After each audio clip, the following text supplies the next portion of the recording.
మన ఆహ్వానాన్ని అందుకొని అత్యున్నత సింహాసనం మీద ఆసీనుడిగా ఉన్నటువంటి దేవాది దేవుడు మనము స్తుతించినప్పుడు, మనం గణపరిచినప్పుడు, మనము హెచ్చించినప్పుడు, మనము ఆరాధించినప్పుడు ఆ స్తుతుల సింహాసనం మీద ఆయన ఆసీనుడిగా మన మధ్యలో ఉన్నాడు. దేవునికి మహిమ కలుగునుగాక. హల్లెలూయా. మన మధ్యలో ఉన్నటువంటి దేవుణ్ణి మనము గణపరచాలి, మనము హెచ్చించాలి, మనము ఆరాధించాలి. దేవుని వాక్యములో మనము చదువుకున్నట్లయితే మొదటి వచనములో రాజువైన నా దేవా నేను నిన్ను ఘనపరచెదను అని దావీదు మహారాజు పలుకుచున్నటువంటి మాటలు. ఆయన రాజు అయ్యిండి కూడా, అధికారము కలిగి ఉండి కూడా, హోదా కలిగి ఉండి, అంతస్తు కలిగి ఉండి, నన్ను రాజుగా నియమించినటువంటి వారు ఎవరు అని ఆయన తెలుసుకొని, ఆయనే సర్వ సృష్టికర్త, ఆయనే సర్వాధికారి, ఆయనే సమస్తము నిర్వర్తించువాడు అని ఆయన తెలుసుకుని ఆయన ఆ మాటలు పలుకుచున్నటువంటి పలుకులు అయ్యుంటున్నాయి.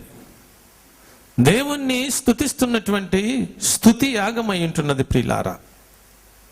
ఆయన గొప్ప రాజు అయ్యుంటున్నాడు, అధికారము కలిగి ఉన్నటువంటి వాడు. అయినప్పటికీ సృష్టికర్తను, సర్వాధికారిని, తనను రాజుగా చేసినటువంటి రాజును ఆయన మర్చిపోకుండా ఆయన నామాన్ని బట్టి ఆయన ఘనపరుస్తున్నట్లుగా ఈ యొక్క వాక్యంలో మనకు కనబడుతూ ఉంది. అందుచేతనే రాజువైన దేవా నేను నిన్ను ఘనపరుస్తాను అని అనేక విధములుగా, అనేక పర్యాయాలు, అనేక సందర్భాలలో తన జీవితకాలం అంతా, తన బ్రతుకు దినములన్నీ కూడా ఆ రాజుగా నియమించినటువంటి ఆ రాజాది రాజును ఆయన్ని స్తుతిస్తూ, ఆయన ఘనపరుస్తూ, ఆయన మహింపరుస్తున్నటువంటి దావీదు మహారాజు అయ్యుంటున్నాడు.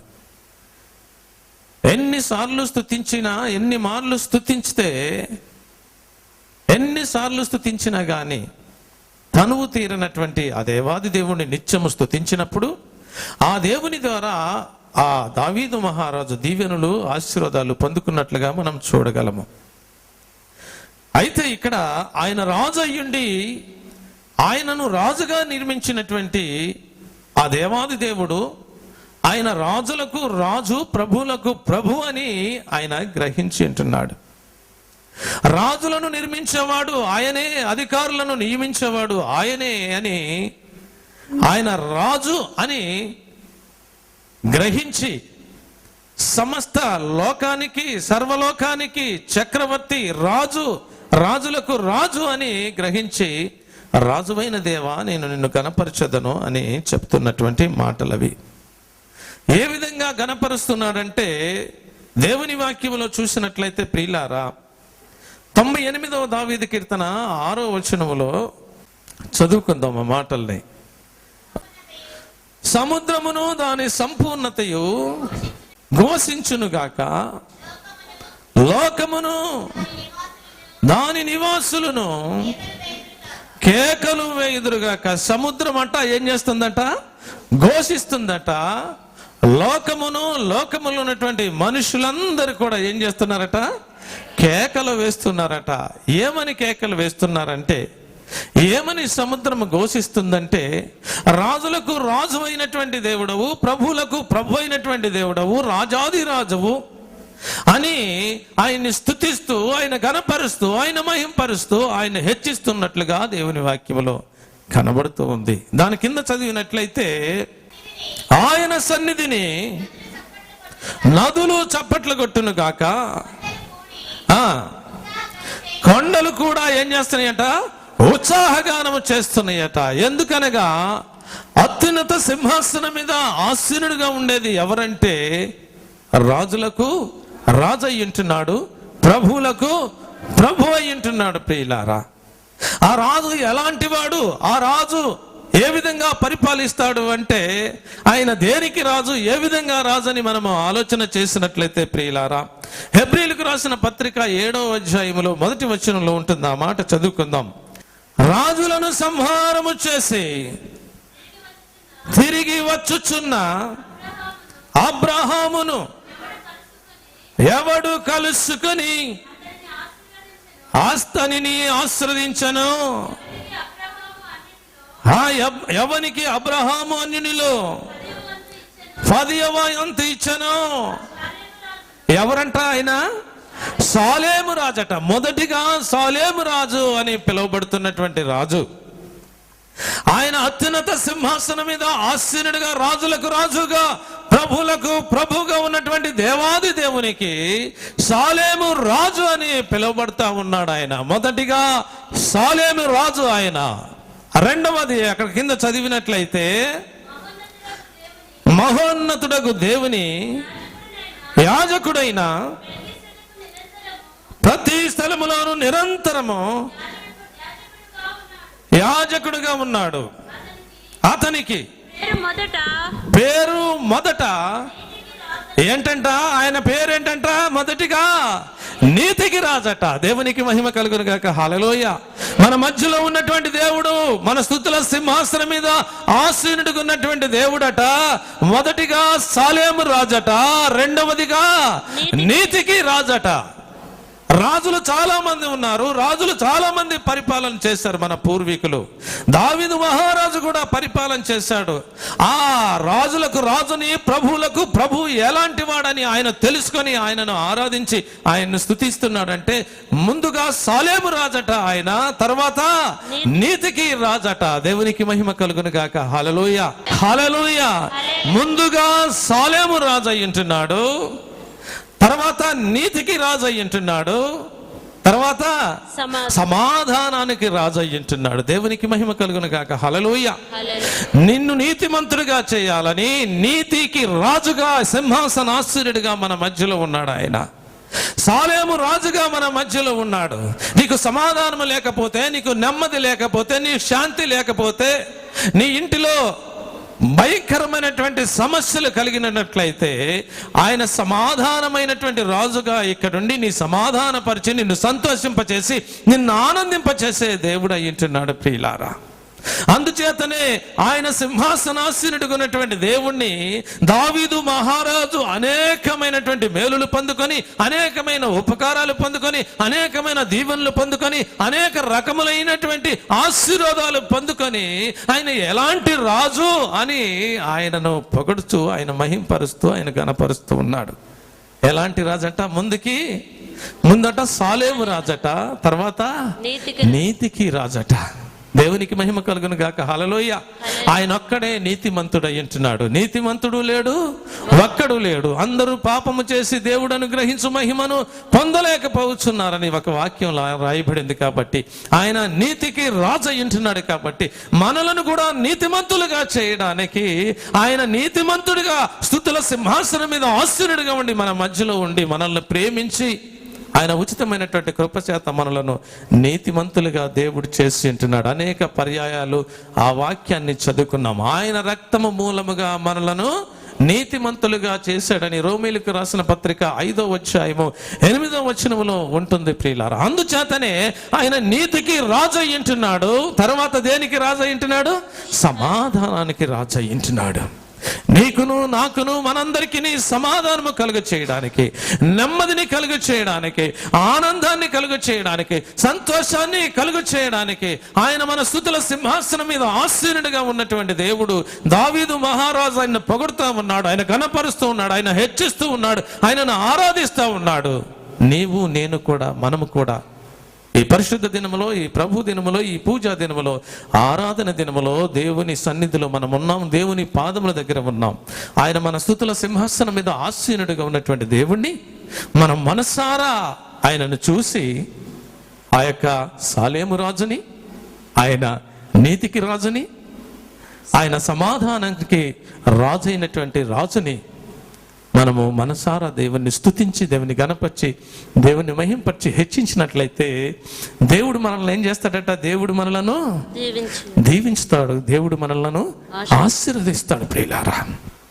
ఎందుకనగా ఆ ఆశీర్వాదాలు, దీవెనలు ఇవ్వడానికే స్తుతుల సింహాసనం మీద ఆసీనుడిగా ఉన్నాడు.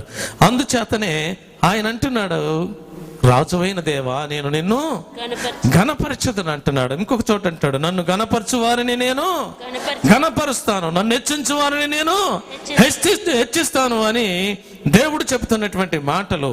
నిజంగా ఆయన రాజు అయ్యుండి ఆయన కన్నులారా చూస్తా ఉంటున్నాడు అన్నమాట దేవుడిని.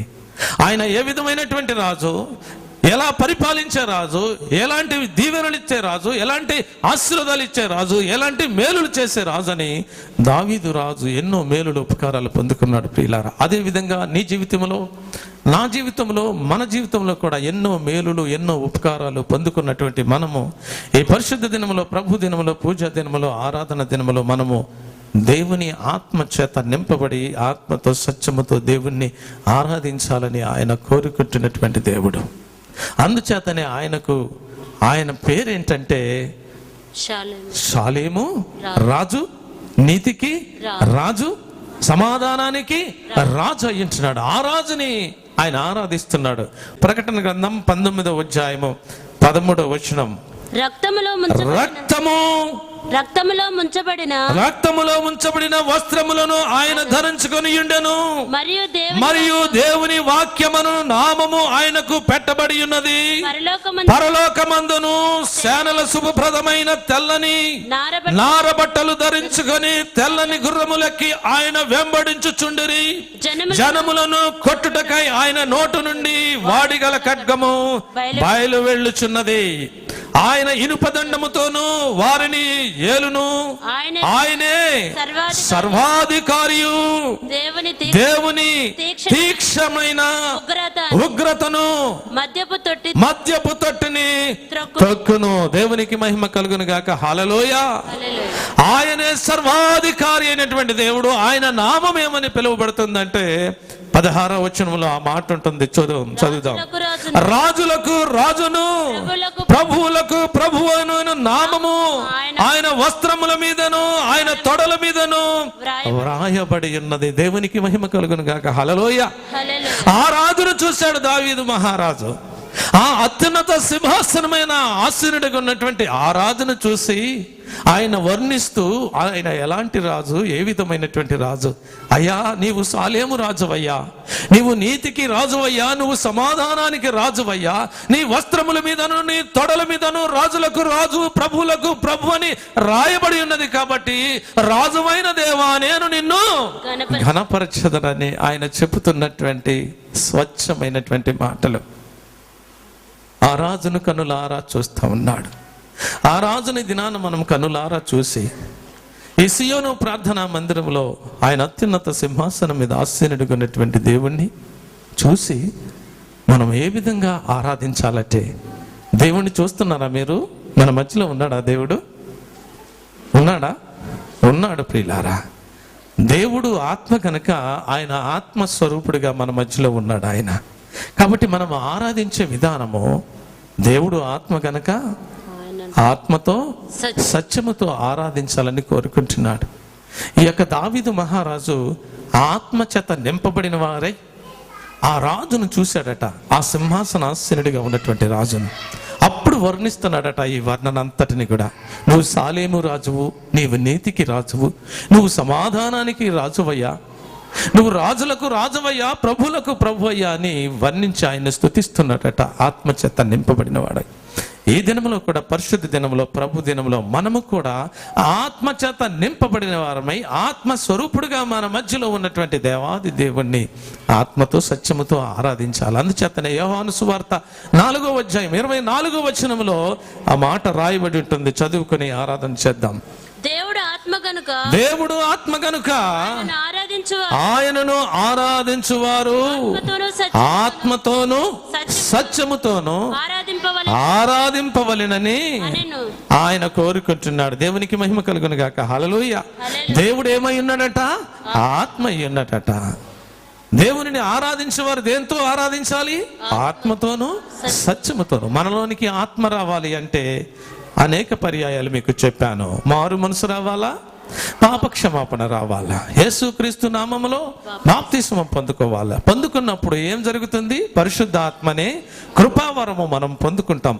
ఆ ఆత్మ ద్వారా, ఆత్మతో సత్యముతో ఆయనను ఆరాధించినట్లయితే, ఆయనను స్తుతించినట్లయితే ఆయన సంతోషించే దేవుడు, ఆయన ఆనందించే దేవుడు. ఆయనను గణపరిచినట్లయితే మనల్ని గణపరిచే దేవుడు, ఆయనను స్తుతించినట్లయితే మనల్ని దీవించి ఆశీర్వదించే దేవుడు. కాబట్టి ఈ పరిశుద్ధ దినములో, ఈ ప్రభు దినములో, ఈ పూజా దినములో దేవుడు మన పట్ల చేసిన మేలులన్నిటిని బట్టి, దేవుడు చేసిన ఉపకారములన్నిటిని బట్టి, దేవుడిచ్చినటువంటి క్షేమాన్ని బట్టి, దేవుడిచ్చినటువంటి కాపుదలను బట్టి, దేవుడిచ్చినటువంటి కృపను బట్టి, దేవుడిచ్చినటువంటి ఆశీర్వాదాలను బట్టి, దేవుడు చేసిన ప్రతి మేలును బట్టి ఈ పరిశుద్ధ దినములో మనమంతరం కూడా ఆత్మచేత నింపబడిన వారమై ఆత్మతో సత్యముతో దేవుణ్ణి ఆరాధించుదాం. దేవుడి కొద్ది మాటలు దీవించి ఆశీర్వదించును గాక.